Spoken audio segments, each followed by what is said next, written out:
अच्छा जी, हम लोगों ने डायनेमिक राउटिंग प्रोटोकॉल्स के हवाले से बात करनी थी। प्रीवियसली हम लोगों ने जो है ना पहले स्टैटिक राउटिंग देखा, उसके बाद डायनेमिक राउटिंग में राउटिंग इंफॉर्मेशन प्रोटोकॉल, और उसके बाद EIGRP enhanced interior gateway routing protocol. इन दोनों प्रोटोकॉल्स को स्टडी किया। रिप में तो हमने देखा कि उसका ड्रॉबैक ये है कि वो एक उसका स्केलेबिलिटी का इशू है, लिमिटेड इन्वायरमेंट के अंदर काम करता है, लिमिटेड राउटर्स को हैंडल करता है। ठीक है। और जो EIGRP है, EIGRP का उसमें इशू ये है कि वो सिस्को का प्रोप्राइटरी है। कुछ जो है ना बेसिकली वेंडर्स के लिए उसको ओपन स्टैंडर्ड किया गया है। उसके अलावा बाकी जो है ना उसकी स्केलेबिलिटी का इशू नहीं है, वो मेजर इन्वायरमेंट के अंदर भी काम करता है। लेकिन चूंकि हमने अभी प्रीवियस बेसिक क्लास में भी आप लोगों को ये बता रहा था कि ना कि जस्ट कुछ स्पेसिफिक डिवाइसेस को आपस में कम्युनिकेट कराना था, बल्कि वर्ल्ड वाइड जो भी डिवाइस आ जाए उनकी कम्युनिकेशन करनी होती है, तो फुली एक ओपन स्टैंडर्ड प्रोटोकॉल का होना ज़रूरी है। तो वो हम लोग आज स्टार्ट करेंगे OSPF, open shortest path first. ये वो प्रोटोकॉल है बेसिकली जो कि एक ओपन स्टैंडर्ड प्रोटोकॉल है, और वैन लेवल आपको सबसे ज़्यादा डिप्लॉयड इसी को करना पड़ेगा, और डिप्लॉयड हुआ वो आपको यही नज़र आएगा, क्योंकि ये मल्टीपल वेंडर्स के साथ काम करने की जो है एबिलिटी है इसके अंदर। Open shortest path first. इसके अलावा मजीद अगर इसकी डिटेल्स की बात करें तो हम लोगों ने जैसे डायनेमिक राउटिंग के आगे जो दो टाइप्स पढ़ी थी, एक IGP और दूसरा EGP। तो ये बेसिकली IGP की कैटेगरी में इलाई करता है। IGP में आगे हमारे पास दो मेजर टाइप्स थे, लेकिन उनको हमने तीन में डिवाइड किया था, तीन टाइप्स हमने बनाई थी। एक था distance vector routing. Distance vector routing में वो रिप राउटिंग इंफॉर्मेशन प्रोटोकॉल या IGRP वो प्रोटोकॉल है जो EIGRP से पहले शुरू में जो है ना होता था। इन दोनों में ये था कि ये होप काउंट्स की बेस के ऊपर मैट्रिक्स को कैलकुलेट करके सोर्स से लेकर डेस्टिनेशन तक कम्युनिकेशन करवाते थे। ठीक है। और फिर EIGRP, उसमें हमने देखा था हाइब्रिड फीचर से, होप काउंट्स के साथ साथ वो मैट्रिक कैलकुलेशन करके इस बात का फैसला करता था। मैट्रिक कैलकुलेशन में क्या था, बैंडविड्थ और डिले, उसको लेके सोर्स से डेस्टिनेशन तक कम्युनिकेशन के लिए जो है ना काम करता था एडवांस डिस्टेंस फैक्टर EIGRP। ये उसके बाद फिर उसकी जो तीसरी टाइप आती है, मेजर टाइप आती है लिंक स्टेट राउटिंग प्रोटोकॉल। ये वहां पर लाई करता है लिंक स्टेट राउटिंग के ऊपर। ठीक है। तो इसका ये मतलब है कि ये लिंक्स की कॉस्ट के ऊपर डिपेंड करेगा कि आपने कौन सी पाथ को चूज करना है किसी एक सोर्स से लेकर डेस्टिनेशन तक कम्युनिकेशन के लिए। ठीक है। तो सबसे पहली चीज ओपन शॉर्टेस्ट पाथ फर्स्ट, इसका जो है ना OSPF से मुराद ये है कि ये ओपन शॉर्टेस्ट पाथ फर्स्ट। अभी इसको ओपन शॉर्टेस्ट पाथ फर्स्ट कहते क्यों है? जैसे EIGRP में हमने कहा था उसको SMAS नंबर में काम करता है, इसलिए उसको जो है ना EIGRP कहते हैं। तो ये जो OSPF है, ओपन शॉर्टेस्ट पाथ फर्स्ट है, इसको ओपन शॉर्टेस्ट पाथ इसलिए कहते हैं क्योंकि ये एक एल्गोरिदम है shortest path first, SPF algorithm है, जो कि डाइजेक्स्ट्रा का एल्गोरिदम है उसके ऊपर काम करता है। इस वजह से इसको ओपन शॉर्टेस्ट पाथ फर्स्ट कहा जाता है। ठीक है। अब ये एल्गोरिदम काम कैसे करता है वो डिटेल्स हम लोग आगे जैसे जब उनकी जरूरत पड़ेगी पढ़ेंगे, लेकिन पहले इसका इंट्रोडक्शन के हवाले से ओपन शॉर्टेस्ट पाथ फर्स्ट इसको इसलिए कहते हैं क्योंकि ये डाइजेक्स्ट्रा एल्गोरिदम के ऊपर काम करता है, जहाँ पर बेसिकली किसी भी एक टोपोलॉजी के अंदर, टोपोलॉजी से मुराद क्या है, जैसे ट्रीज बनी होती हैं। ठीक है। वहाँ पर जो है ना एक सोर्स से, एक नोड से लेकर दूसरे नोड तक, और यहाँ पर हम लोग नेटवर्किंग की टर्म में बात करें तो एक सोर्स से डेस्टिनेशन तक आने वाले राउटर्स में किस तरह से जो है ना पहुंचना है, उसके लिंक्स की कॉस्ट को जो है ना ये देखता है, और उसकी बेस के ऊपर इस चीज़ का फैसला करता है। तो लिंक्स की कॉस्ट को जब देखेगा तो इसका ये मतलब होगा कि वहां पर ना कि जस्ट इसके पास डायरेक्टली कलेक्टेड लिंक्स की कॉस्ट होगी, बल्कि आगे वाली लिंक्स की भी कॉस्ट इसके पास मौजूद होगी हर राउटर के पास। तो इसी वजह से इसको लिंक स्टेट राउटिंग प्रोटोकॉल कहा जाता है। क्यों? कि लिंक स्टेट राउटिंग से मुराद होती है कि हर राउटर के पास नेटवर्क का एक मैप मौजूद होता है। मैप क्या होता है? एक ओवरऑल डायग्राम होती है। उस डायग्राम का बेनिफिट ये होता है कि उस डायग्राम, उस मैप की मदद से आप टोपोलॉजी में होने वाले चेंजेस का अंदाजा कर सकते हैं, और उन चेंजेस के मुताबिक अपने आप को एडजस्ट कर सकते हैं और अपने पाथ को चेंज कर सकते हैं किसी एक सोर्स से लेकर डेस्टिनेशन तक कम्युनिकेशन के लिए। ठीक है,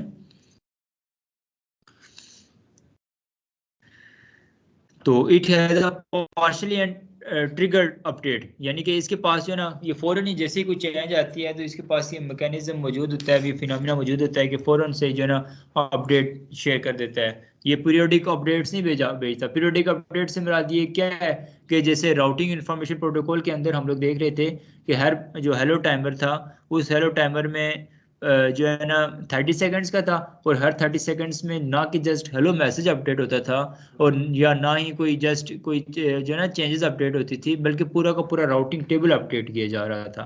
तो यहाँ पर ऐसा मैकेनिज्म नहीं है, यहाँ पर जस्ट जो है ना पीरियोडिक अपडेट्स जो जो चेंजेस आएंगी वो चेंजेस उन लिंक्स के ऊपर अपडेट कर देगा। ठीक है, तो यानी कि इसके अंदर जो मैकेनिज्म है बेसिकली वो ये है कि लिंक्स के अपडेट के काम करता है, लिंक्स की अपडेट्स के जरिए ये इंफॉर्मेशन को आगे ट्रांसफर करता है। अब उसके बाद हेलो मैसेज। ठीक है, हेलो मैसेज आपको पता है डायनेमिक राउटिंग में सबसे इंपॉर्टेंट मैकेनिज्म ये इनका हेलो मैसेज है। ठीक है, इनका हेलो मैसेज सबसे ज़्यादा अहम इसको इम्पोर्टेंस की जाती है, क्योंकि डायनामिक राउटिंग से मुराद ही यही होती है कि आपने जब इंफॉर्मेशन को आगे शेयर करना है तो आपने किसी एक नेबर की मदद से आगे डेस्टिनेशन तक पहुंचानी है। तो उस नेबरशिप का तयन ही बेसिकली डायनेमिकली होता है। डायनेमिकली से मुराद ये क्या ऑटोमेटिकली होता है। तो जब ऑटोमेटिकली आपका एक नेबरशिप बनी हुई है तो उसकी रिमूव भी तो ऑटोमेटिक होनी चाहिए। तो उसको ऑटोमेटिक बनाने और ऑटोमेटिक रिमूव करने के लिए लाजमी है कि हर दफ़ा उसको पहले पूछा जाए कि क्या तुम अवेलेबल हो या नहीं हो। तो उस अवेलेबिलिटी को चेक करने के लिए बेसिकली हेलो मैसेज भेजा जाता है, ताकि जैसे ही वो कहे कि मैं अवेलेबल नहीं हूँ या वहां से उसका रिस्पांस आना बंद हो तो उसको अपने राउटिंग टेबल से रिमूव करके उसके साथ नेबरशिप खत्म कर दी जाए, और नेबरशिप खत्म करके किसी और पाथ और कोई अवेलेबल जो पाथ होगा जहां से उसको रिस्पांस आ रहा है उस पाथ की मदद से अपनी इंफॉर्मेशन को कम्युनिकेशन तक पहुंचाए। ये वजह यही होती है बेसिकली कि अवेलेबिलिटी को हमने कभी कंप्रोमाइज नहीं करना होता। ठीक है, अवेलेबिलिटी को हमने मेक श्योर करना होता है। अवेलेबिलिटी से मुराद क्या है कि सोर्स डेस्टिनेशन कम्युनिकेशन होना जरूरी है। वो फिर बाद में डिपेंड करता है कि हम प्रायोरिटी छोटे रास्ते को देते हैं और बड़े रास्ते को प्रायोरिटी कम देते हैं। लेकिन जब छोटा रास्ता काम ही नहीं कर रहा तो ऑब्वियसली हमने जो है ना जो उससे बड़ा जो पाथ होगा उसी को जो है ना कम अज कम हम लोग यूज करेंगे ताकि कम्युनिकेशन तो एटलीस्ट मेंटेन रहे। ठीक है, तो 10 सेकेंड्स इसका जो है ना रीचेबिलिटी को चेक करने के लिए हेलो मैसेजेस भेजा जाता है एवरी 10 सेकेंड्स के बाद। तो उनको मल्टी ये हेलो मैसेज का टाइमर हम चेंज भी कर सकते हैं, 10 के बजाय 8 भी रख सकते हैं, 5 भी रख सकते हैं। तो जैसे ही हम लोग चेंज करेंगे उसका जो 4 टाइम्स होगा वो उसका डेड टाइमर बन जाएगा। ठीक है, यानी 10 सेकेंड्स इसका हेलो टाइमर है तो वो डेड टाइमर इसका 40 सेकेंड्स है। अगर हम 20 सेकेंड्स इसका हेलो टाइमर एडजस्ट करते हैं तो वो डेड टाइमर 80 सेकेंड्स हो जाएगा। ठीक है, ये याद रखिएगा। नहीं, हमने इतना रखना होता है जैसे ये स्टैंडर्ड बना हुआ है ना, जितना कम रखेंगे उतने ही ज्यादा हमें नेटवर्क के अंदर जो है ना प्रॉब्लम्स पेश आएंगी, बार बार लिंक्स अप डाउन होंगे। क्योंकि स्टैंडर्ड अगर 10 सेकंड्स है तो ऑब्वियसली उनके जो लिंक्स की अपडेट्स करने के बाद और वापस रिस्पांस आने तक का जो एक एल्गोरिथम का जो डिफॉल्ट है वो जो सेट किया गया है, ऑब्वियसली उससे ज्यादा रखेंगे तो फिर तो इशू नहीं होगा। ठीक है, लेकिन थोड़ा स्लो हो जाएगा काम, लेकिन उससे कम रखेंगे तो प्रॉब्लम्स होंगी, क्योंकि मैसेज जाने हेलो मैसेज जाने और वापस आने में जितना टाइम लग रहा है जनरली जितना टाइम लग रहा है वो तो इन्होंने मेंशन किया आइडियली, उससे अगर हम कम मेंशन करेंगे तो क्या पता उस दरमियान में हमारा हेलो मैसेज आ जाता लेकिन वो लिंक पहले ही डाउन हो गया, फिर हेलो मैसेज आएगा, फिर अप हो जाएगा। तो लिंक्स के उससे ये होगा कि आपके लिंक्स अप डाउन होते रहेंगे, ये जो है ना इसका ड्रॉबैक होगा। ठीक है,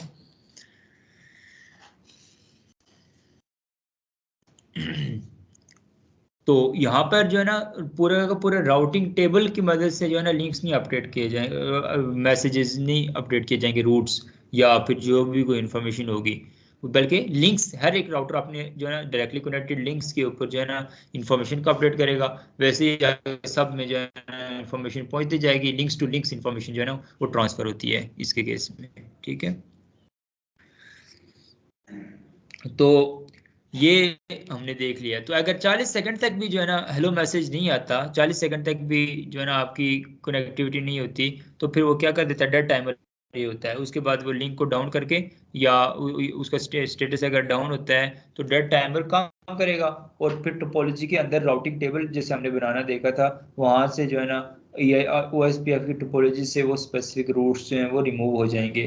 जो जो रूट्स उस लिंक से आ रहे थे, जिस लिंक से हमें हेलो मैसेज अब नहीं आ रहा, पहले आ रहा था। ठीक है, लेकिन ये डाउन लिंक को जो है ना, जैसे ही लिंक डाउन होगा तो इमीडिएटली जो है ना उसका अल्टरनेट पाथ इसके पास मौजूद होगा। यही सबसे बड़ी और अहम इसकी इंफॉर्मेटिव जो चीज़ है ना, अल्टरनेटिव पाथ इसके पास बैकअप पाथ पहले से कॉन्फ़िगर्ड होता है। और वहां पर भी चूंकि हेलो मैसेजेस जा रहे होते हैं, यहाँ पर ऐसा नहीं होता कि एक पाथ आपका चल रहा है तो दूसरा पाथ जो है ना आपका बिल्कुल ही टोपोलॉजी से रिमूव हो जाएगा। जैसे हम लोगों ने स्टैटिक राउटिंग के केस में देखा था कि हम लोग लेट्स सपोज एक तरफ एडमिनिस्ट्रेटिव डिस्टेंस बढ़ाते थे तो दूसरा राउटिंग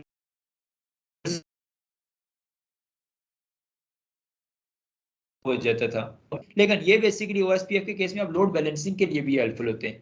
ठीक है, जो कि लिंक की कॉस्ट के ऊपर डिपेंड करता है। जब पैकेट्स स्टॉर्म ज्यादा इंफॉर्मेशन ज्यादा आपको ट्रांसफर करनी पड़े तो फिर मल्टीपल लिंक्स को यूज करता है ये ऑटोमेटिकली अपनी सोर्स से डेस्टिनेशन तक कम्युनिकेशन के लिए। ये बड़ा अच्छा फीचर है OSPF के केस में। ठीक है, ये भी याद रख लीजिएगा आप लोग। तो अब जो है ना इंटरप्राइज लेवल के ऊपर इसका एक तो स्केलेबिलिटी का इशू नहीं होता। क्यों? हमने देखा कि इसमें मल्टी वेंडर डिवाइस है, मल्टी वेंडर प्रोटोकॉल है। इस वजह से ये इंटरप्राइज आपको पता है एक सबसे बड़ा लेवल होता है जहाँ पर मल्टीपल ऑर्गेनाइजेशंस मिलकर एक इंटरप्राइज बनाती है। तो इंटरप्राइज लेवल के ऊपर जो है ना ये काम करने वाला प्रोटोकॉल है, यानी मेजर नेटवर्क्स के ऊपर काम करने वाला प्रोटोकॉल है, जहाँ पर बड़ी बड़ी ऑर्गेनाइजेशंस को आपस में जोड़ना हो तो उस लेवल के ऊपर जो है ना ये OSPF को चलाया जाता है, जहाँ पर मल्टीपल वेंडर्स हों, जहाँ पर हमने देखना हो कि कंपैटिबिलिटी का इशू ना हो। ठीक है, तो कंपैटिबिलिटी का इशू इसलिए नहीं होगा क्योंकि ये हर एक वेंडर को सपोर्ट करती है। आप चाहे फायरवॉल लगा रहे हो या राउटर लगा रहे हो, सिस्को का लगा रहे हो, आलो आल्टो का लगा रहे हो, हुआवे का लगा रहे हो, जूनिपर का लगा रहे हो, ठीक है, सबके ऊपर ये काम करेगा। फोर्टीनेट का लगा रहे हो, ठीक है, तो OSPF वहां पर भी चलेगा। तो इसलिए यहाँ पर कंपैटिबिलिटी का इश्यू भी आपको नहीं देखने OSPF के केस में। फिर मैंने जैसे आपको बता दिया कि OSPF जो है वो SPF एल्गोरिदम, डाइजेक्स्ट्रा एल्गोरिदम भी कहा जाता है, उसके मदद से शॉर्टेस्ट पाथ को चूज करता है और उसके बाद फिर इंफॉर्मेशन को डेस्टिनेशन तक पहुंचाने के लिए आगे ट्रांसफर कर देता है।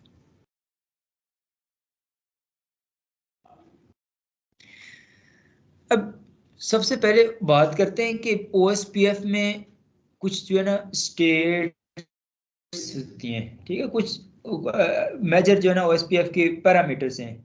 इनको हम लोग OSPF की पहले स्टेट्स की बात करते हैं और उसके बाद फिर पैरामीटर्स की बात करेंगे। स्टेट्स जो होती हैं ना वो 7 स्टेट्स होती हैं। कुछ स्टेट्स जो होती हैं वो रिस्पॉन्सिबल होती हैं OSPF स्टेट्स के हवाले से। आज हम लोग चलो यहाँ तक रहते हैं, OSPF की स्टेट्स को डिस्कस करते हैं और उसके बाद फिर हम लोग आगे इसकी मज़ीद डिटेल को स्टडी करेंगे। ठीक है, OSPF की स्टेट्स को आप लोग सारे लिख लें। सबसे पहली जो है ना स्टेट है वो डाउन स्टेट है। लेट्स सपोज आपके सामने ये टोपोलॉजी है, टोपोलॉजी को देखें जस्ट। OSPF की स्टेट्स हैं।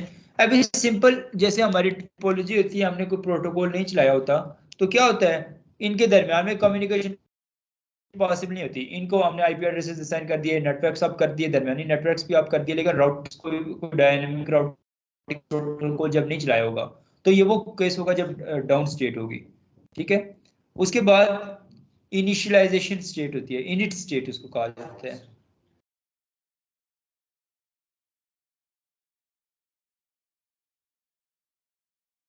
पहले डाउन स्टेट, उसके बाद इनिशियलाइजेशन स्टेट्स, उसके बाद नेक्स्ट स्टेट होती है two way.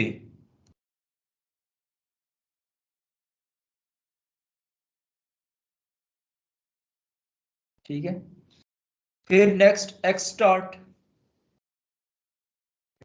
X start, EXSTART, x start, START, x start.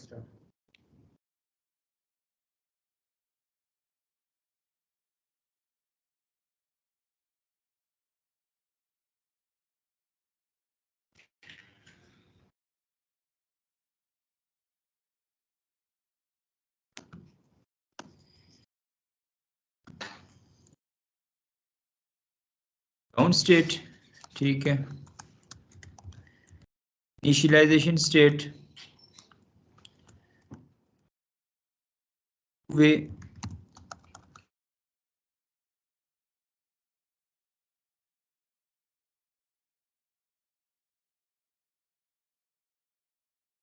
Exchange loading और फुल। ठीक है, ये 7 स्टेट्स होती हैं बेसिकली ओएसपीएफ के केस में। इनमें से आपको पता है कि राउट जब हम कम्युनिकेशन कर रहे होते हैं डायनेमिक राउटिंग के अंदर, तो एक तो काम ये होता है कि पहले नेबरशिप को बनाना, नेबरशिप को मेंटेन रखना, और उसके बाद डेटाबेस को एक्सचेंज करना। ओएसपीएफ के केस में डेटाबेस से मुराद क्या है? राउटिंग टेबल की इंफॉर्मेशन, लिंक्स की इंफॉर्मेशन, ठीक है, और डायरेक्टली कनेक्टेड रूट्स की इंफॉर्मेशन, ये तमाम तर चीज़ें डेटाबेस में आती हैं। तो ये ओएसपीएफ की 7 स्टेट्स में से जो स्टेट्स है ना, पहली 3 स्टेट्स, ये 3 स्टेट्स रिस्पॉन्सिबल होती हैं नेबरशिप को मेंटेन रखने के लिए, नेबरशिप बनाने के लिए। ठीक है, पहली 3 स्टेट्स से होती हैं ना, वो नेबरशिप के लिए रिस्पॉन्सिबल होती हैं। उसके बाद जो नेक्स्ट 4 जो स्टेट्स होती हैं ना, वो रिस्पॉन्सिबल होती हैं आपके डेटाबेस को एक्सचेंज करने के लिए, डेटाबेस की कनेक्टिविटी के लिए। नेबरशिप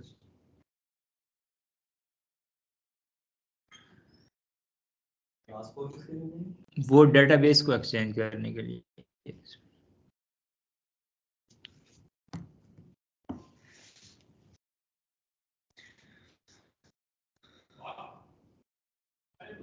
तो जब नेबरशिप बेसिकली क्रिएट करेंगे, तो हम लोगों को पता है कि जो डायनेमिक राउटिंग प्रोटोकॉल हैं वो शुरू में अपने हेलो मैसेज को मल्टीकास्ट करते हैं, ताकि कहीं और भी जैसे वो specific dynamic routing protocol same parameters के साथ चल रहा हो, तो उनकी आपस में कम्युनिकेशन हो।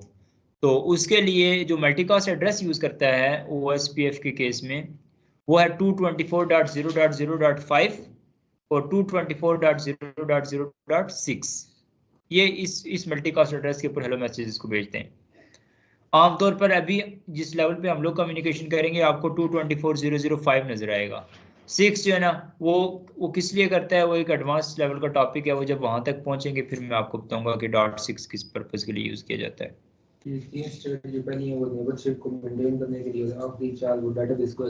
जी, डेटाबेस को एक्सचेंज करने के लिए। ठीक है, उसके अलावा इसका जो एडमिनिस्ट्रेटिव डिस्टेंस की वैल्यू हमने जैसे देखी थी, वो मैंने पहले तो एक दो सबको लिखवाई भी थी, सारे एक दो ही लिखवा दी थी। तो जो OSPF के केस में AD वैल्यू जो होती है ना, वो 110 होती है। ठीक है, एडमिनिस्ट्रेटिव डिस्टेंस की वैल्यू जो होती है ना, वो 110 होती है बाय डिफॉल्ट। उसको हम चेंज भी कर सकते हैं।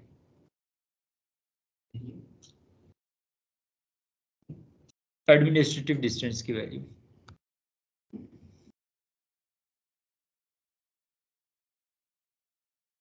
फिर ये जनरल ओवरव्यू दे रहा हूँ पूरा, अब इन तमाम चीज़ों को हम लोग आगे जाके डिटेल में भी स्टडी करेंगे। इसके बाद इसका जो फार्मूला होता है ना मैट्रिक्स को कैलकुलेशन करने का, जैसे वहां पर हम लोग यूज करते थे 10⁻⁷ divide by least bandwidth plus delay, maximum delay divided by 10 multiply by 100। तो इसमें जो है ना कॉस्ट, जो इसमें कॉस्ट कैलकुलेट करते हैं टोटल किसी लिंक्स पे तक जाने के लिए, उसका जो फार्मूला होता है कॉस्ट का, वो होता है रेफरेंस बैंडविड्थ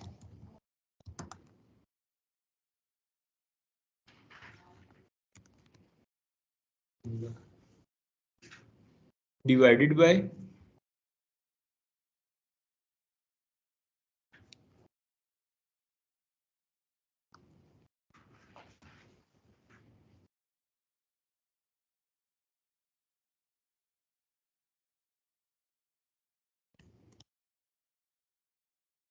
फेस बैंडविड्थ। ठीक है, reference bandwidth divided by interface bandwidth, ये इसका फार्मूला होता है, ये भी आप लोग ध्यान में रखिएगा।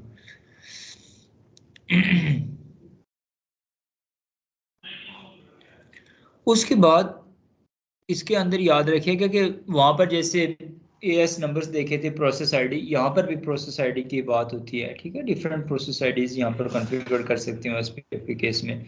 लेकिन यहाँ पर जो चीज़ लाजमी है वो एम जो है, और जो इंक्रीमेंट है EIGRP में, यहाँ पर एरियाज, ठीक है, यहाँ पर एरिया भी साथ मेंशन करना पड़ता है OSPF के केस में कि कौन से एरिया सेम सेम जो एरिया की आईडी सेम होगी वो वाले राउटर्स आपस में नेबरशिप क्रिएट कर सकते हैं और रूट्स को एक्सचेंज कर सकते हैं और डेटाबेस को एक्सचेंज कर सकते हैं। इसलिए यहाँ पर जो है ना राउटर आईडी प्रोसेस आईडी के बाद हमें एरिया को भी लाजमी, जिस भी नेटवर्क को हम एडवर्टाइज कर रहे हो उस नेटवर्क के एडवर्टाइजमेंट में हमें एरिया भी साथ मेंशन करना पड़ता है। एरिया की वैल्यू फिर वो हम लोग जो है ना देखेंगे 0 से लेकर कहाँ तक हम लोग एरिया जो है ना ऐड कर सकते हैं 225 तक 255 तक। ठीक है, तो एरिया आईडी भी हमारे पास होना जरूरी है। तो वो अब OSPF जो है ना वो सिंगल एरिया के अंदर भी काम करता है, मल्टीपल एरिया के अंदर भी काम करता है, लेकिन ऑर्गेनाइजेशन के अंदर वैन लेवल के अंदर या एंटरप्राइज लेवल के ऊपर इसको सिंगल एरिया के तौर पर यूज करवाया जाता है। क्योंकि जब मल्टीपल एरिया की बात आ जाए तो उसके लिए BGP आपका साथ ऐड हो जाता है, तो वहां पर जो है ना रीडिस्ट्रीब्यूट करके OSPF को हम लोग यूज करते हैं। लेकिन आमतौर पर इंडिविजुअली अगर OSPF को यूज करेंगे तो उसको सिंगल एरिया के तौर पर यूज करेंगे। ठीक है,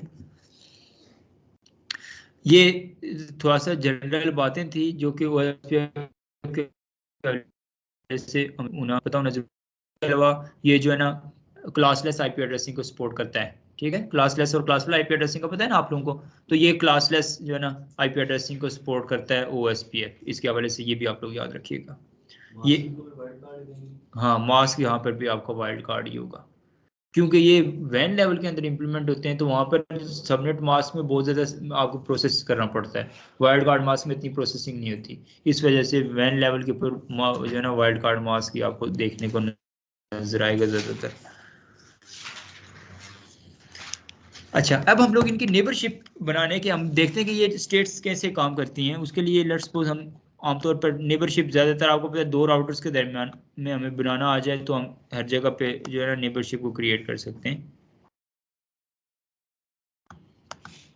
लेट्स सपोज ये 2 राउटर्स हैं,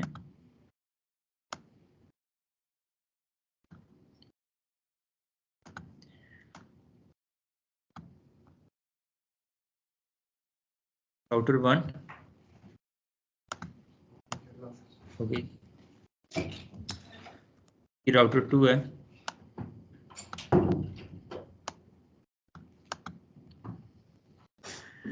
इनके दरमियान में कोई भी एक नेटवर्क चल सकता है और ये इनके जो है ना इंटरफेसेस हैं साथ जो जिनकी मदद से ये 2 राउटर से अटैच हुए हैं।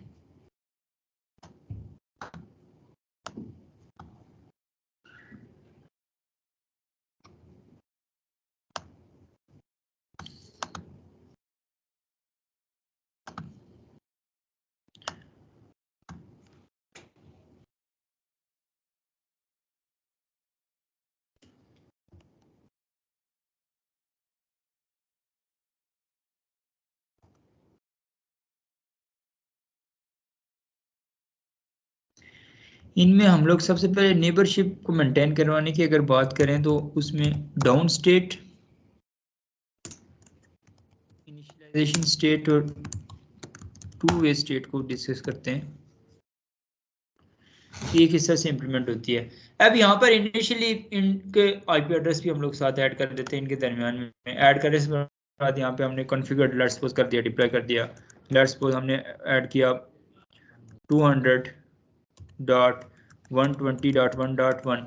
दूसरी बात एक और कि यहाँ पर भी राउटर आईडी, ठीक है, लूप बैक इंटरफेस यहाँ पर भी कॉन्फ़िगर करना होता है हम लोगों को। वो उसके वही सेम पैरामीटर्स हैं जो हमने वहाँ पर डिस्कस किए थे। जो लोग नए ऐड हुए हैं उनके लिए क्या क्या थे, सबसे पहला इसके इंटरफेसेस के अंदर इलेक्शन होगा। अगर मल्टीपल इंटरफेसेस किसी राउटर के हैं तो जिस इंटरफेस की वैल्यू सबसे कम होगी वो राउटर आईडी बन जाएगी। उसके बाद अगर हम लूप बैक को कॉन्फ़िगर करते हैं या उसके तो वो उनको डोमिनेट कर देगा इंटरफेसेस को और वो राउटर आईडी बन जाएगी। और अगर एग्जैक्टली OSPF को कॉन्फ़िगरेशन के दौरान में राउटर आईडी की कमांड की मदद से हम लोग उसको इम्प्लीमेंट करें तो वो जो है ना सबसे ज़्यादा जो है ना उसको प्रेफरेंस मिलेगी और उसकी मदद से आपकी कम्युनिकेशन हो जाएगी। तो ये वो मेथड्स हैं जिनकी मदद से हम लोग OSPF के अंदर राउटर आईडी को ऐड कर सकते हैं। अब यहाँ पर आपको एक ये नज़र आ रहा है कि हमने 2 राउटर से उनके इंटरफेसेस को आपस में अटैच कर दिया और उनके दरमियान में एक नेटवर्क चला दिया 200.120.1 डॉट यहाँ पर 1 लिखना नहीं चाहिए हमें, यहाँ पर 0 लिख लेते हैं दरमियान में। ये पूरा नेटवर्क चल रहा है। आगे फिर डिपेंड करता है, किसी को 1 आईपी एड्रेस मिल सकता है, किसी को 2 आईपी एड्रेस मिल सकता है ना। ये 0 एक नेटवर्क है पूरा जो यहाँ पर चल रहा है। तो इस इंटरफेस को लेट्स सपोज .1 और इसको .2 आईपी एड्रेस असाइन हो गया। अब जब इतना भी काम कर दिया उसके बाद भी अभी भी इनके दरमियान में जो इनिशियली जो स्टेट है ना, ये डाउन स्टेट है। अभी तक ये राउटर्स आपस में कम्युनिकेट या ओएसपीएफ नहीं चला सकते या कोई कम्युनिकेशन नहीं होगी। ठीक है, तो ये वो स्टेट होती है जिसको हम लोग, जब ओएसपीएफ कॉन्फ़िगर नहीं होगा तो ये स्टेट कहलाएगी डाउन स्टेट। ठीक है, उसके बाद जब यहाँ पर लेट्स सपोज इस राउटर में हमने OSPF को कॉन्फ़िगर कर दिया, राउटर OSPF उसकी प्रोसेस आईडी लिखी, फिर नेटवर्क को एडवर्टाइज करवाया। ठीक है, जब ये दोनों काम कर दिए तो इन दोनों कामों को करने के बाद बेसिकली जैसे हम लोग यहाँ पर मेंशन कर देते हैं कि इस राउटर ने, सबसे पहले राउटर ए ने इस स्पेसिफिक लिंक के ऊपर एक हेलो मैसेज भेजा। ठीक है, यहाँ पर कौन सा मैसेज अपडेट हुआ, हेलो मैसेज अपडेट हुआ। और वो हेलो मैसेज कौन से आईपी एड्रेस पे अपडेट हुआ, वहां पर आईपी एड्रेस था एक मल्टीकास्ट एड्रेस 224.0.0.5। इस एक मल्टीकास्ट आईपी एड्रेस के ऊपर एक हेलो मैसेज को अपडेट किया गया। और इसी तरह से ये यहाँ से इधर हेलो मैसेज आया, लेकिन यहाँ पर तो आगे ओएसपीएफ कॉन्फ़िगर नहीं था। फिर जैसे ही हमने यहाँ पर भी ओएसपीएफ को कॉन्फ़िगर किया तो सेम यही काम इस राउटर से भी होगा। ठीक है,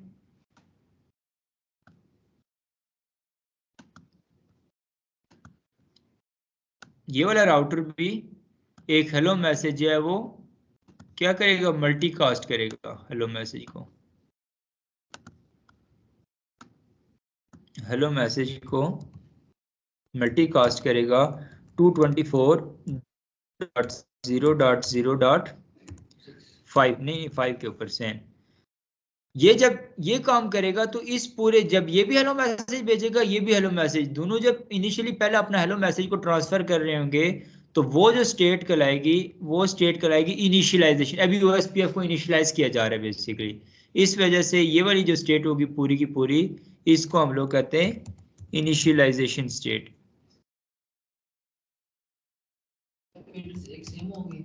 जी, मल्टीकास्ट एड्रेस सेम होंगे, मल्टीकास्टिंग सब सेम होंगे। आपने प्रीवियस लेक्चर नहीं लिया IGRP का? हाँ, तो वो लेते ना, फिर आपको पता चलता। ये वो एड्रेस नहीं है जो राउटर्स को अटैच की गए, ये एक मल्टीकास्ट एड्रेस है। मल्टीकास्ट से मुराद क्या है, अपने नेटवर्क के अंदर जो जो डिवाइसेस हैं सबको भेज रहा है, ताकि वो देखे कि कोई नेबर बनना चाह रहा हो मेरे साथ तो वो नेबर बने। तो ये वो एड्रेस है, तो वो सबके लिए स्टैंडर्ड है। एक प्रोटोकॉल को एक एड्रेस ही असाइन किया जाता है, तो पूरे प्रोटोकॉल का ये एड्रेस होगा। 50 राउटर होंगे तो तब भी वो ये एक ही एड्रेस होगा उनका। बाकी इन राउटर का अपना इंटरफेस का एड्रेस अलग होगा। वो इसका इस इंटरफेस का 200.121 डॉट अगर 1 इसका है तो और किसी का 1 नहीं हो सकता, उसको 2 3 4 एक अलग होगा। सोर्स आईपी अलग होगा, लेकिन मल्टीकास्ट डेस्टिनेशन आईपी सबका एक सेम होगा, मल्टीकास्ट एड्रेस। यहां तक अपनी अपनी वर्डिंग में इसको नोट कर लें, बड़ी इंपॉर्टेंट बात है ये।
जब ये इनिशियलाइज हो जाएंगे, दोनों मल्टीकास्ट कर लेंगे, इसके बाद फिर नेक्स्ट जो काम होगा ना, नेक्स्ट फिर दोनों मैसेज, दोनों राउटर्स एक दूसरे को एक मैसेज यूनिकास्ट करेंगे। यूनिकास्ट करने से का बेनिफिट ये होगा कि इस चीज़ की एक्नॉलेजमेंट होगी कि नेबरशिप इनकी आपस में क्रिएट हो गई है। ठीक है, तो वो दोनों राउटर से एक दूसरे को एक मैसेजेस जो ना है, मैसेज जो है ना वो हेलो मैसेज ही होगा, लेकिन वो मैसेज अब जो है ना हेलो मैसेज जो है वो यूनिकास्ट हो रहा है। यूनिकास्ट से मुराद अब यहाँ पर आपको समझ आ रही है ना, यहाँ पर हेलो, हेलो से पहले क्या है, सोर्स आईपी, इस इंटरफेस की आईपी, और डेस्टिनेशन आईपी ये है। ऐसे ही यहाँ पर हेलो से पहले सोर्स आईपी इस राउटर की है और डेस्टिनेशन आईपी है। यहाँ पर भी हेलो में सोर्स आईपी इस राउटर की, क्योंकि एरो इस तरफ है, इस तरफ ये मैसेज जा रहा है। तो डेस्टिनेशन आईपी, लेट्स सपोज इस इंटरफेस को हमने 200.121.2 आईपी एड्रेस असाइन की हुई है, तो यहाँ पर यूनिकास्ट से मुराद ये है कि यहाँ पर 200.120.1.2 यहाँ पर डेस्टिनेशन आईपी होगा। ऐसे ये उसको हेलो मैसेज भेजेगा, वो भी इस राउटर को एक हेलो मैसेज यूनिकास्ट करेगा। ठीक है, तो जब ये वहां से भी इसको मैसेज रिसीव हो जाएगा,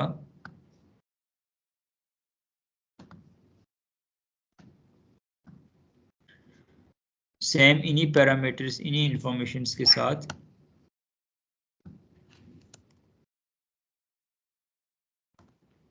.120.1.1 के ऊपर, क्योंकि सोर्स जो है वो 2 है, डेस्टिनेशन 1 हो जाएगी।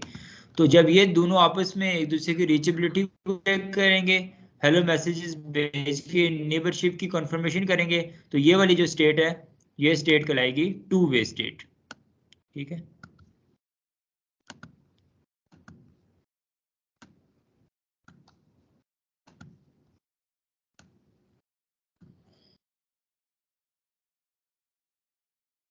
ये 2 वे स्टेट होगी जिसकी मदद से इनकी नेबरशिप क्रिएट हो जाएगी। यहाँ तक ये जो है ना इंफॉर्मेशन आपको इन चीज़ों के बारे में डिटेल में पता होना चाहिए।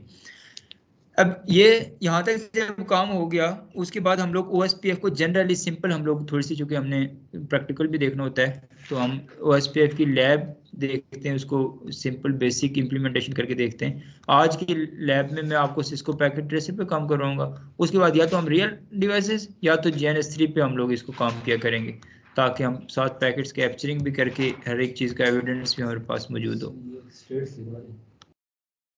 सारी सारी स्टेट्स नहीं, इस तरह समझ नहीं आएगी ना। नेबरशिप इनकी मैं पहले लैब करवाऊंगा, फिर उसके बाद नेक्स्ट स्टेज, हर एक स्टेट की अलग लैब होगी पूरी।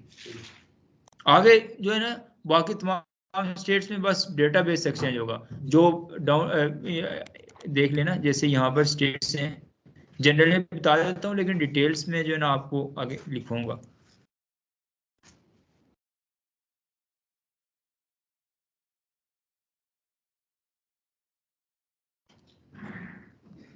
उसके बाद एक्स स्टार्ट स्टेट में जो है ना एक एम्प्टी हेलो पैकेट जो है ना भेजा जाएगा।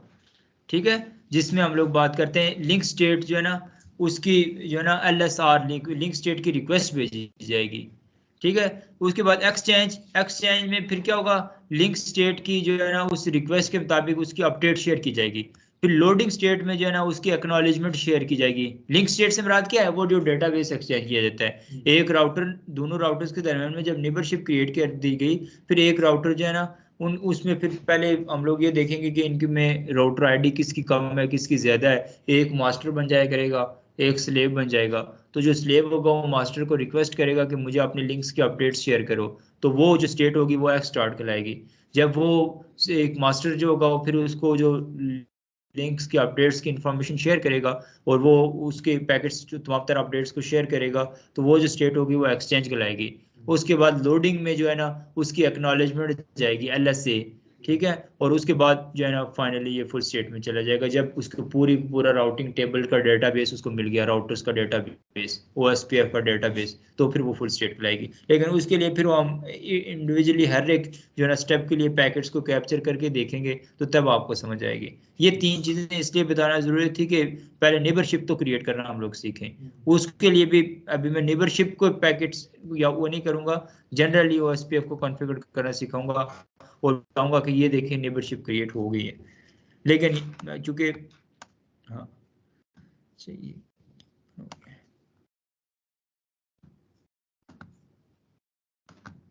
तो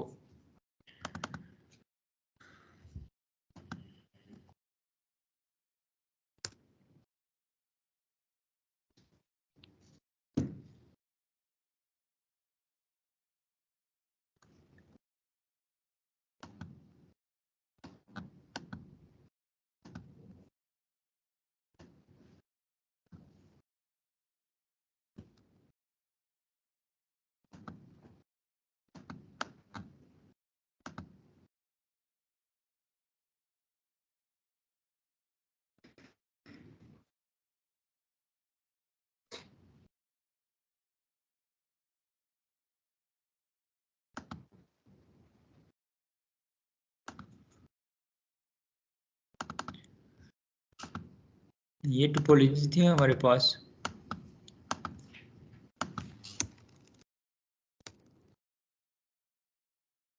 show IP EIGR show IP route simple हम लोग करके चेक करते हैं। हाँ यहाँ पर EIGR भी कॉन्फ़िगर्ड है, प्रीवियस हमने देखा था। उसके लिए नो राउटर EIGRP और EIGRP का क्या था, हाँ AS नंबर हमने कितना कॉन्फ़िगर किया, 10 होता तो ये नेबरशिप डाउन होती। शो आईपी EIGRP टोपोलॉजी क्या से, हाँ शो आईपी प्रोटोकॉल्स, ठीक है रिमूव हो गया।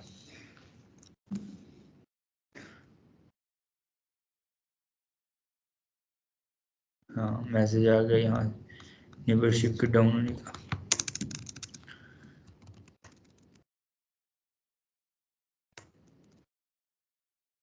वो राउटर EIGRP 10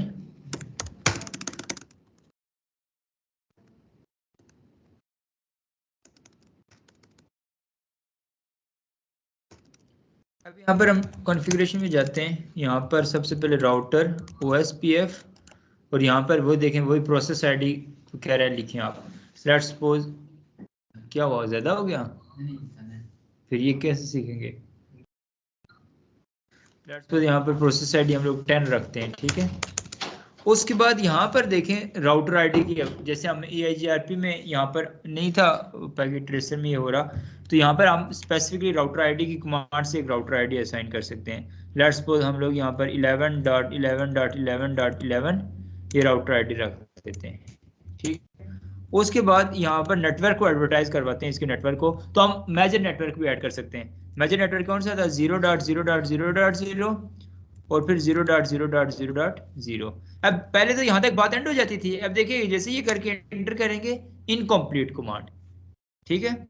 इनकम्प्लीट कमांड क्यों है, यहाँ पर हमने साथ एरिया भी मेंशन करना पड़ेगा। ये देखें सेट एरिया कि किस स्पेसिफिक एरिया के ऊपर आप इन लिंक्स के नेटवर्क्स को एडवर्टाइज करवाना चाहते हैं। तो एरिया जो है ना हमारे पास, ये देखें एरिया की वैल्यूज़ की रेंज यहाँ पे हमारे पास अवेलेबल है, तो ज़्यादातर हम लोग एरिया जो है ना लेट्स सपोज 0 रख लेते हैं, ठीक है।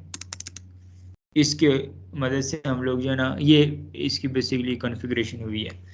अब ये काम अभी पहले सबसे पहले जब नहीं थी कॉन्फ़िगर वो डाउन स्टेट थी, उसके बाद जैसे ही हमने ये कॉन्फ़िगर किया तो इनिशियलाइजेशन स्टार्ट हो गई है, मल्टीकास्टिंग करना स्टार्ट हो गया होगा ये, ठीक है। ऐसे ही हम लोग अगर दूसरे राउटर में आए, ये हमने कराची में किया है, अब हम लोग रावलपिंडी में आए अगर, तो कॉन्फ़िगरेशन राउटर OSPF कितना 10, नेटवर्क 0.0 और फिर एरिया क्या हमने रखा था 0, ठीक है। अब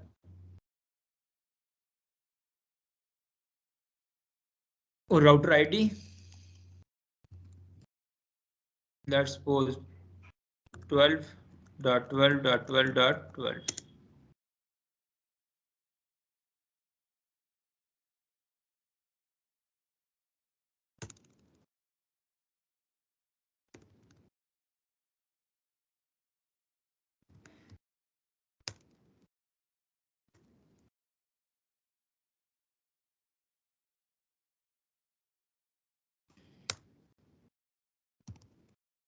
इसे कोई रिमूव नहीं होता जी बस।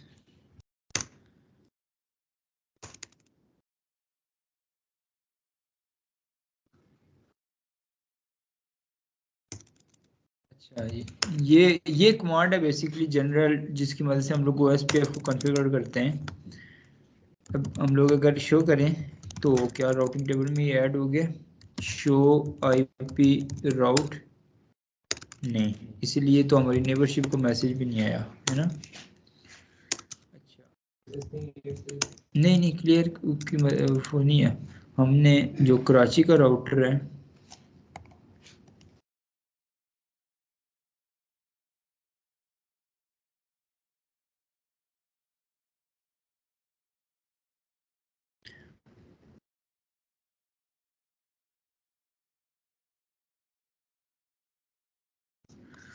हाँ कमांड्स हमने सही दोबारा से यूज कर लेते हैं। राउटर OSPF 10, राउटर ID 11.11.11.11 या 1।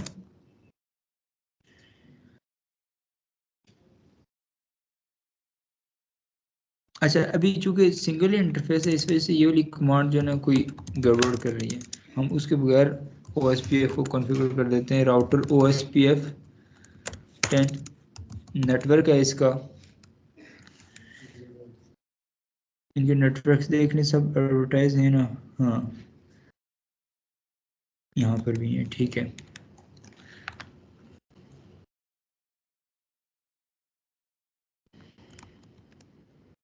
नेटवर्क 0.0.0.0, उसके बाद 0 और एरिया 0, ठीक है।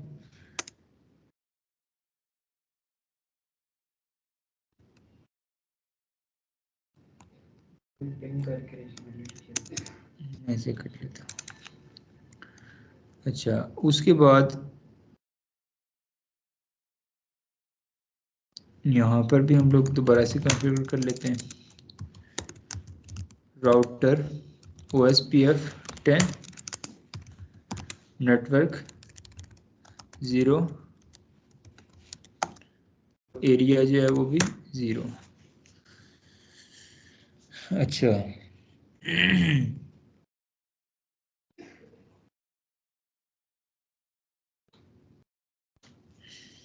जब नेबरशिप नहीं क्रिएट हुई तो ऑब्वियसली रीचेबिलिटी भी नहीं होगी। पिंग ऐसे कर लेते हैं। OSPF वगैरह इसलिए इनको मैं प्रेफर करता होता हूँ कि ये रियल डिवाइसेस या GNS3 में करें। पैकेट ट्रेसर में इसके इश्यूज जो है ना वो आते रहते हैं। 192.168.20.1 को लेट्स हम लोग पिंग करते हैं। नहीं, क्योंकि हमारे गेटवे के राउटिंग टेबल में रूट्स ही नहीं ऐड है ना, तो ऑब्वियसली इसकी वजह से इसकी पिंग नहीं हो रही।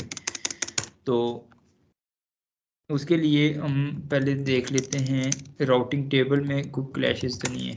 शो ट्रबल शूटिंग है हमारे पास, इसको कहते हैं अब trouble shooting. Show IP EIGRP topology देख लेते हैं, वो टोपोलॉजी तो नहीं है। शो IP राउट तो वो भी ओके है। और show running configuration Karachi IP router OSPF 10, router ID भी ठीक है, नेटवर्क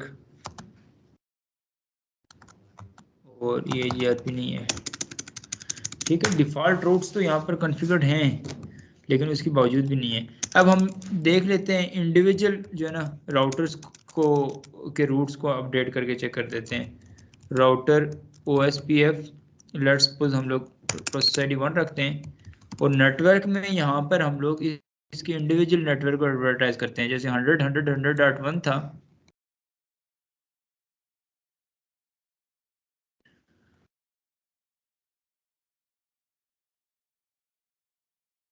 एक था 100.100.100.1, और फिर उसके साथ क्या करें, OSPF को वाइल्ड कार्ड बिट्स बताएं, वो 0.0.0.255, और फिर उसके बाद एरिया जो है वो 0।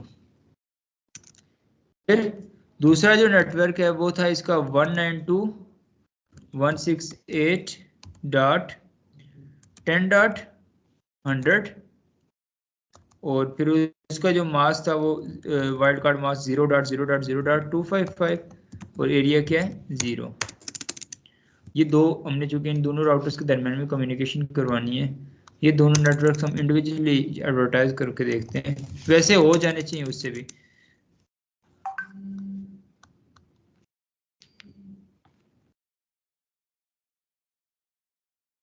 राउटर, ठीक है,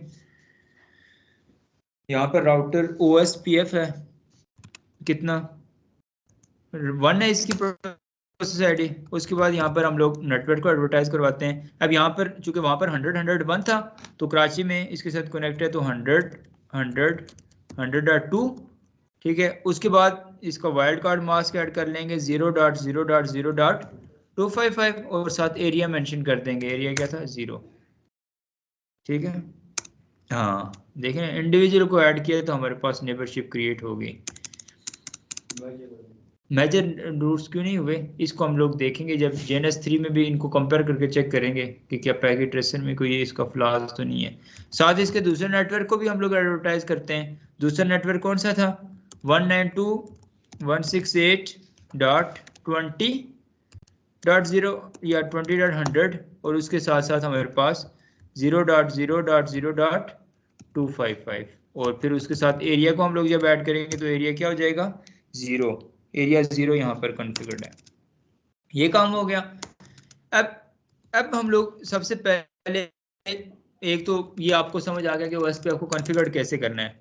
उसके बाद जैसे हम पिंग करके भी देख लें अब तो अब ऑब्वियसली पिंग भी होगी क्योंकि इनकी आपस में नेबरशिप क्रिएट हो गई है। तो 10 वाले नेटवर्क से 20 वाले नेटवर्क में हम लोग पिंग करके देखते हैं। तो अभी आपका प्रोसेस चलेगा और उसके बाद हमारे देखें कम्युनिकेशन स्टार्ट हो गई, रिप्लाई हमारे पास डेस्टिनेशन से आ गया और TTL की वैल्यू भी 126 इसलिए शो कर रही है क्योंकि रास्ते में हमारे पास दो राउटर से ऐड हो रहे हैं, ठीक है। यहाँ तक क्लियर है। अब हम लोग इसकी मजीद अगर डिटेल से बात करें तो अभी आपको जो है ना चूंकि सारे पैकेट्स आगे जब मैं इन डिवाइसेस पे काम करवाऊंगा फिर हम प्रैक्टिकल देखेंगे, लेकिन शो IP EIGRP नेबरशिप की अगर बात करें या सॉरी OSPF की हम लोग बात कर रहे हैं, शो IP OSPF नेबर्स की बात करें तो अब यहाँ पर देखें 192.168 इसका 20.100 है और उसका जो एड्रेस है वो 100.100.2 है और ये इसका एक नेबरशिप टेबल में ऐड हो गया। ऐसे ही हम लोग जितने आगे साथ कॉन्फ़िगर करते जाएंगे नेबरशिप के टेबल में आएंगे। अभी यहाँ पर इसकी स्टेट क्या शो हो रही है, फुल शो हो रही है। क्यों? क्योंकि पैकेट्स हमने कैप्चर नहीं किए, इसलिए हेलो जैसे एक्सचेंज हुआ तो उन्होंने आपस में डेटाबेस की लिंक्स की, उसके रिक्वेस्ट, ये सारा का सारा काम 10 सेकंड्स में हो जाता है। तो इस वजह से सारा काम होने के बाद जो है ना निबलेट हो गई, डेटाबेस भी एक्सचेंज हो गया, तभी इनके डेटाबेस की भी एग्जांपल आ गई है। देखना शो IP OSPF डेटाबेस, तो यहाँ पर सॉरी डेटाबेस ऑलरेडी आ चुका होगा, ये देखें डेटाबेस की इंफॉर्मेशन भी आ चुकी है, डेटाबेस भी अपडेट हो चुका है, एडवर्टाइज राउटर और उसमें देखें ना कि उसकी कोई इंटरफेस की IP नहीं शो रही यहाँ पर, क्या उसका वो IP जो कि हमने राउटर ID के जरिए ऐड की थी। क्यों? कि वो सबसे ज्यादा आपको पता है उसकी जो है ना वो डोमिनेट करती है।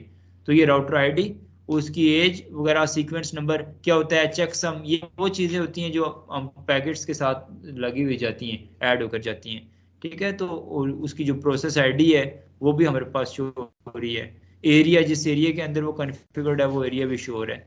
तो ये तमाम तर चीज़ें हैं जो OSPF में हम लोग इनको आगे डिटेल्स में स्टडी करेंगे। ये बेसिक एक ओवरव्यू था OSPF के हवाले से, मेरे ख्याल में आपको समझ आ गई होगी।